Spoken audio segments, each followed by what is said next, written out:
After taking a look at the offensive players with the most to gain in spring ball, it's time to look at the defense. You are Locked On Sun Devils, your daily podcast on the Arizona State Sun Devils, part of the Locked On Podcast Network, your team every day.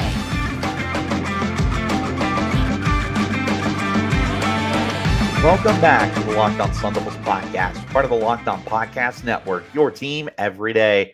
My name is Richie Bradshaw, and I will be your guide for everything Arizona State Sun Devils. A special shout out to my everydayers who are here every day. And don't forget to hit like, subscribe, and turn on notifications wherever you're getting your podcast. Stay in touch with the show by following me on Twitter at RichieBrads36 and the podcast at LO_Sun Devils. Ladies and gentlemen, it is once again time to talk Arizona State Sun Devils football. And continuing from our conversation that we started on Monday, we are going to be looking at the players on the defensive side of the football who have the most to gain during spring ball this upcoming week. So next Tuesday, I believe it kicks off. It might be Thursday. I believe it's next Tuesday.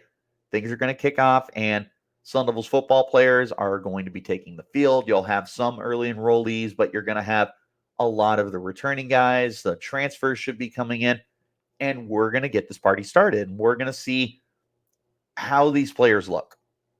This is a big opportunity for guys to stand out, show out, and potentially carve some very important roles for the Sun Devils this upcoming season. And of course, there's 5 guys that I highlight in particular. There's a handful of guys that I also want to mention as honorable mentions who could find themselves some roles as well, whether that's really niche or whether that's potentially a starting position. We'll start with the honorable mentions. The first one who comes to mind for me is Keith Abney. Now, Abney was a true freshman last year, but that did not stop him from getting onto the football field.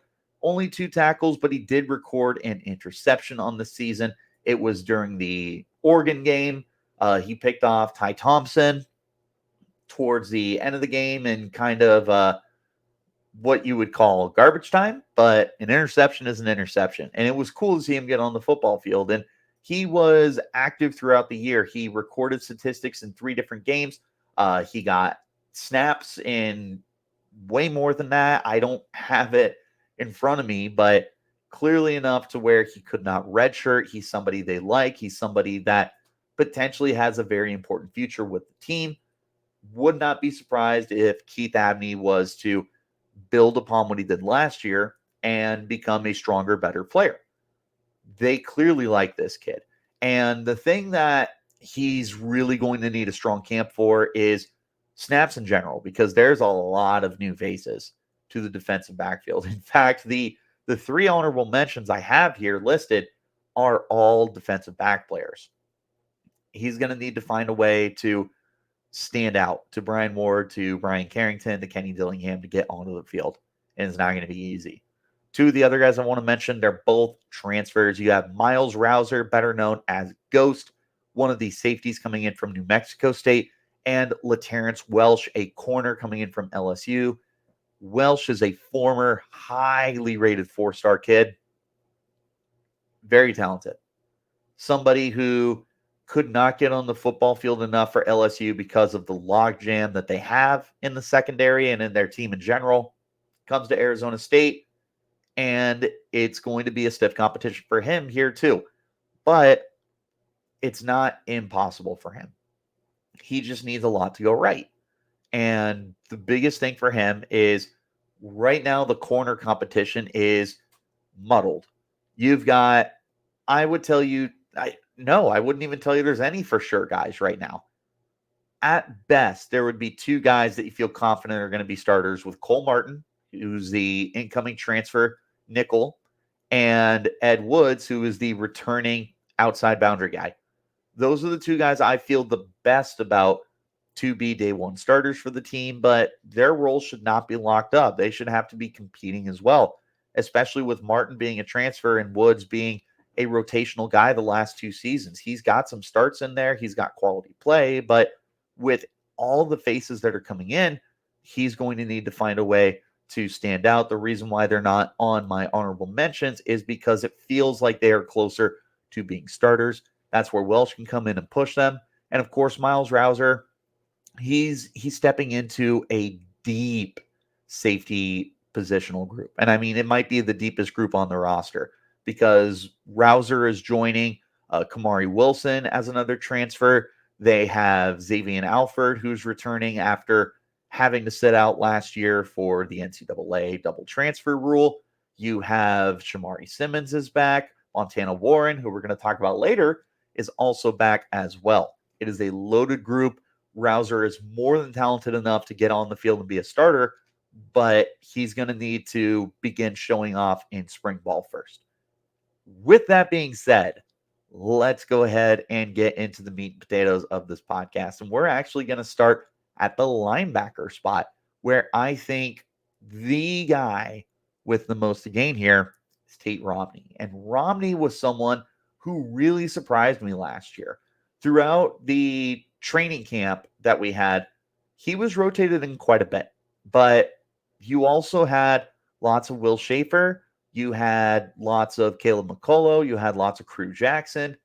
And with all that rotation, you were wondering who the second linebacker was going to be. Because the one constant you had was Trey Brown was going to be one of the starting linebackers. You also felt good about Juju Mitchell before he was dismissed from the team. So it was a very interesting situation that you ran into. But Tate Romney ends up being the starter week 1. And he started just about every game last year. In his time, he ended up 5th on the team with tackles with 52. He recorded a sack. He blocked 4 passes. And he had the first turnover of the year in a fumble recovery off Caleb Williams, which was a botched snap or botched handoff is what it was. But he fell on it, and that was ASU's first turnover in the year. So pretty cool. He's got a lot to gain here because with Trey Brown leaving, they are going to be looking for a new guy to man the middle of the defense. And don't get me wrong, they've got guys on the roster here. They brought in some very important players through the transfer portal. Jordan Crook, Keyshawn Elliott, Zyrus Fiaseu are coming in. You will be returning, obviously, Tate Romney, Caleb McCullough. I am not sleeping on to be potentially a starter. He also has a lot to prove to get that kind of role. You have Kavian Thunderbird as a redshirt freshman. They've got Miles Amy. They've got the aforementioned Crew Jackson. This is another room where there's going to be a lot of competition. However, Tate Romney's got to step above these guys with all of the playing time that he has with Arizona State. He could potentially be your top linebacker. I truly believe that in my heart of hearts, that Tate Romney could end up being the number 1 linebacker on the depth chart and the guy who's going to get the majority of the snaps on the field. Because at the end of the day, to me, there's no reason this isn't a big rotational group with all of these guys now. But with Tate Romney, he's a proven guy. He's a whole year into the system with Brian Ward. He's part of the youth movement. He's part of the Activate the Valley as a kid who played at Chandler High School. There's a lot here that leads me to believe that Tate Romney is in line for a big role. But it starts with proving himself in spring ball and showing that he is building upon what he did, and he's going to end up being somebody that can be completely relied upon in a massive role for the team. He's a stud. He showed it last year. If he gets better, we're looking at, I would say he could grow into that Merlin Robertson role as just a do-it-all linebacker who plays a lot of snaps. I have very high hopes here for Tate Romney. The moment I saw he was the week 1 starter, I was taken back a little bit, but he ran away with the job. And there were times he looked like easily the best or second best linebacker on the team after Trey Brown. And there was a lot of rotation last year. And there should be again this year, but that doesn't mean that Tate Romney doesn't have an inside track to being one of the starters for this team right now. Now, there's plenty of other guys that are going to be competing as well along the defensive line and the secondary, and we're going to get to them in just a moment. It's the Locked On Sun Devils podcast, part of the Locked On Podcast Network, your team every day. Guys, is your bracket getting ready to bust even before things get tipped off? Well, the same old daily fantasy grind that might be boring you, where you make a roster, cross your fingers, and hope for the best, is over now because of our friends over at Better Together. Better Together is a lot of fun, and it's the first cooperative daily fantasy platform where teamwork triumphs talent, and you can play with your friends and not against them. Pick more or less on real-time player stats, strategize with your partner to boost your odds, and climb the leaderboards together. So grab a friend and join the DFS movement. It's a ton of fun, guys. All of us have Locked On have gotten together. We had an experience with some of the NBA games that are going on, and it's so much fun to cooperate with your coworkers, with your friends, with your teammates, instead of having to go up against them. It's a lot of fun. I encourage you guys to try it. Download Better Together now from the App Store and sign up using promotional code Locked On for a chance to win your share of over $1,000 in cash prizes. Remember the code Locked On, because winning alone is fun, but it's better together. Passion, drive, patience. It's what brings home the winning trophy, and it's what keeps your ride or die alive. eBay Motors has everything you need to maintain your vehicle and level up to peak performance, from superchargers, roof racks, exhaust kits, LED lights, and more. Whether you're into speed, power, or style, eBay Motors has you covered. With over 122 million parts for your number one ride or die, you'll always find exactly what you're looking for. And the eBay Guaranteed Fit means that your part is guaranteed to fit your ride every time, or your money back. Because with eBay Motors, you're burning rubber, not cash. All the parts you need at the prices you want, it's easy to turn your car into the MVP and bring home that win. Keep your ride or die alive at ebaymotors.com. Eligible items only. Exclusions apply. eBay Guaranteed Fit only available to U.S. customers. Are you watching Fox Sports or ESPN on your TV all day? Have you had to turn down the volume with all that shouting? Make the switch to Locked On Sports Today, a free 24/7 streaming channel programmed for you every day to bring you the biggest stories without all the screaming.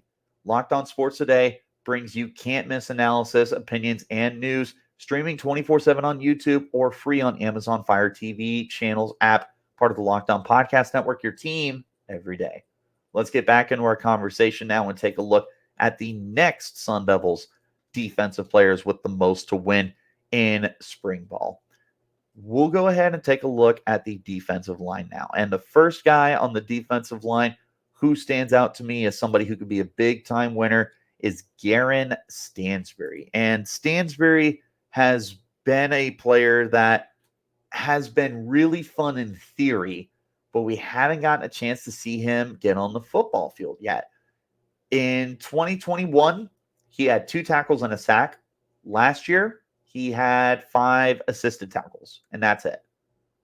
Well, it's do or die time for Garen Stansbury to find his way onto the football field. And again, this is somebody who, in theory, is a lot of fun. This is an athletic specimen. 6'6", 262 pounds. He's fast off the edge. If he is able to continue developing his skill set, find ways to stock his toolbox with different ways to disengage blockers, use the speed and convert it to power, find better bend, all of that good stuff. He continues to put it together. I mean, you're looking at a guy who all that's keeping him from breaking out is getting onto the field. To get onto the field, though, was going to be difficult, especially because of the guys ahead of him. You've got bookend edge rushers. You got Prince Dorbah, and you got Clayton Smith. The guys combined for 10.5 sacks last year. Dorbah, even though he cooled off in the second half of the year, still looked dynamic. And in the second half of the year, when Clayton Smith took off, he looks phenomenal. And you would expect it from a former 5-star guy. But those two are absolutely dynamite with each other. They need some depth, though, because you did lose BJ Green to the transfer portal. You lost Michael Matus from his reserve role. There's plenty of opportunity here for someone to step up and get significant snaps as an edge rusher, because the defensive interior, which we'll talk about, has quite a bit of competition, but edge rusher should be a little more wide open, especially for someone like Gharin Stansbury to enter the conversation and just completely take off. Like Elijah O'Neal is someone I'll be looking at as well. You got incoming freshman Albert Smith III and Ramar Williams are coming in. I'm curious where they end up putting James Giggy, but he's listed as an athlete on the website. I have no idea where he's going to end up playing. Landon Thomas is kind of a tweener at 275. There's all sorts of different, what's the word I want to use? Different body types and different players that are going to be competing for starting time. Garen Stansbury, who has been with Arizona State the last 3 years, developing behind the scenes. Someone who I truly feel in my heart of hearts is getting ready to break out this year. He is going to be one of the players that I'm going to be paying intimate attention to during spring ball, during training camp, and otherwise. Because I believe the number 49 is primed for a big year. But again, it starts with training camp.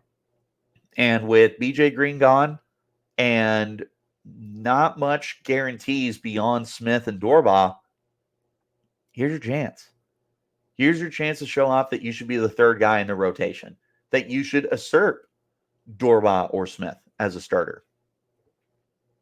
This is a massive opportunity to get the ball rolling for him. And again, with the athlete that he is and the upside that he possesses, it's just a matter of waiting for it all to click. And I think that we are getting very, very close to seeing everything click together for him. I am very excited for what he's going to end up doing this year.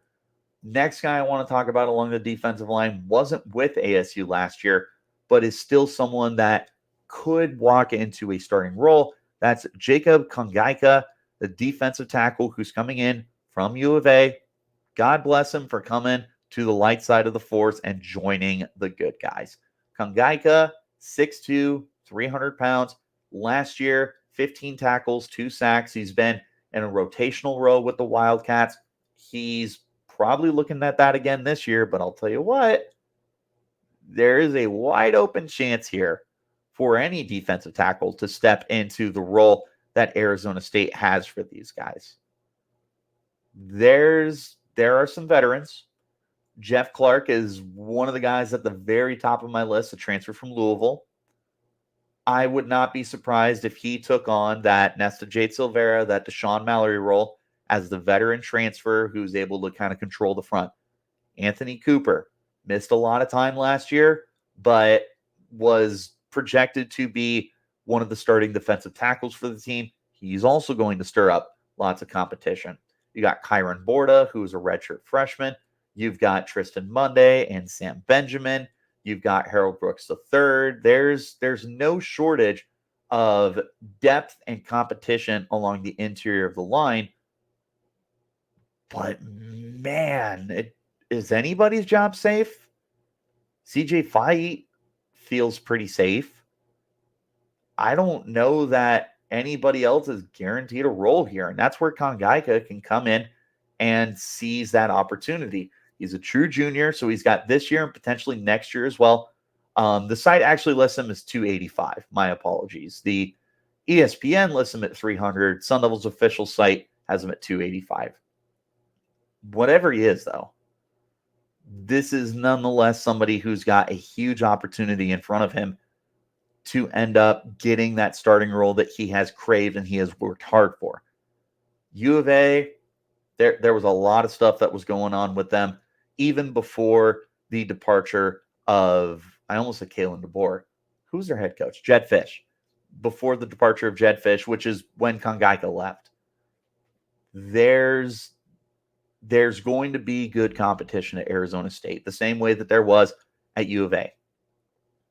At ASU, though, and take it for what it's worth, maybe this is a bad thing, maybe it's a good thing. They are wide open right now for starters along the defensive line. I just mentioned that with Garen Stansbury. The same thing is true with Kongaika here. He's an exciting player. He's shown flashes. Put him in Arizona State. Let's see if he can get the ball rolling and become a stud on the defensive line. I would love to see him get a start. In fact, if it were up to me, and this is before watching, guys, just keep that in mind. My starters would be him and CJ Fight with Smith and Dorba on the edge from my front four. That would be my starting four. But again, that's very preliminary. I haven't gotten to see how these guys play with each other yet. Jeff Clark and Anthony Cooper have inside tracks to be starters because of the veteran aspect. So can't short those guys. I just really like the upside that Kongaika brings for you. I'll be paying very close attention to him as well. But we're about to go ahead and flip it to the secondary, where there's one corner and one safety who stand out to me the most that need big spring balls to potentially see starting roles. We're going to talk about them in just one moment. This is the Locked On Sun Devils podcast, part of the Locked On Podcast Network, your team every day. Each week, we are picking some team that stands out because of our friends over at Nissan for the March Madness bracket highlight. We look for a team that's pushed it further than the rest, just like any of the all-new 2024 Nissan SUVs. These guys were able to take it to the next level. I feel like we have to talk about the Oregon Ducks as this week's Nissan Rogue. The team, let's be honest, it surprised all of us. They go and win the Pac-12 with a powerful performance and punch their ticket to the big dance. They say, win life, go rogue, and that's exactly what the Ducks have done here, just like grabbing yourself the Nissan Rogue. Of course, you've also got the Armada and the Pathfinder to take out, so take a look at the Nissan Rogue, Nissan Pathfinder, or Nissan Armada and go find your next big adventure. Shop nissanusa.com. Guys, I appreciate you for tuning in, as always, making us your first listen of the day. A shout out to my everydayers who are here every day. Wherever you get your podcasts, hit like, subscribe, turn on notifications to get an update whenever we post new content. We're going to wrap it up in the secondary. There's two guys here that I think have the most to gain from a strong spring ball. I don't know why it's based on that, but a strong spring ball for these guys could end up yielding starting roles for them. What I mentioned about Laterrence Welch earlier at corner, I am applying even more to Javin Robinson. Incoming redshirt sophomore corner from Washington State, was originally recruited there by our dude, Brian Ward. He is now going to be coming to this Arizona State team that, as we have mentioned, is looking at a lot of transition, looking for new starters because Ro Torrance is gone, because Jordan Clark is gone. They're looking for guys that are going to be able to play the boundary. D Ford is gone. Javin Robinson could be able to be a player that steps into that role. This kid is long. He's 6 foot, 170. He doesn't have a ton of playtime experience. Last year, he had 12 tackles, 1 deflection. Nothing too crazy. Redshirted as a freshman. Hasn't been able to get on the field too much in his limited time with Washington State. The thing that's got me excited about him, and the reason why I have him listed here, if nothing else, and I did this with Trey Brown last year too, for what it's worth. He knows Brian Ward. Having that connection is going to be big for him. Coming to Arizona State with a guy who recruited him out of high school is going to be important. Now, is it the same defense? No, of course not. That's not what I'm trying to imply. What I'm trying to imply is he knows Brian Ward. He knows what he wants. He knows what he expects. So coming to Arizona State made a lot of sense for him to join this program and to potentially step into a starting role, which I mentioned earlier with Laterrence Welch. Wide open. It is a wide open room right now to step in and potentially find a starting role. He's got the look. He's got the makeup. So if he's able to show off why Brian Ward recruited him in the first place, then you might have something here. But again, we're kind of waiting to see if he's ever going to be able to get to that point. But I'm excited for him. And he's somebody that I am going to really be paying attention to when I'm looking at secondary players. I'll be looking to see how he looks, and I'll be looking to see how our last guy looks, and that, of course, is Montana Warren. Warren was a darling of the Locked On Sun Devils podcast last year. And I'm not alone. I won't pretend to be the one that was all in on him first, but I was all in on him for sure. Warren looked like he was ready to be the best freshman on the field. He lined up at safety. He lined up at the nickel. He played near the line of scrimmage. He was a good cover man in man coverage. Man, he did it all. And he flew around the field. It felt like he was always in the same zip code as where the football was going. Then he got robbed of most of his freshman season with a leg injury. He was back against Arizona. He might have been back against Oregon, but I'm pretty sure it was only against Arizona. He was robbed. And it was a bummer because, he just was all over the place. If he's able to get back on track, if he's able to get to where he was, ASU's got something special with him. I've said this many a times, and I'll continue to say this. These kids, when they come out of Texas, there's 3 stars in Texas, there are 4 stars everywhere else. That was the case with Montana Warren. So it's 3-star coming out of Texas, but this kid was special.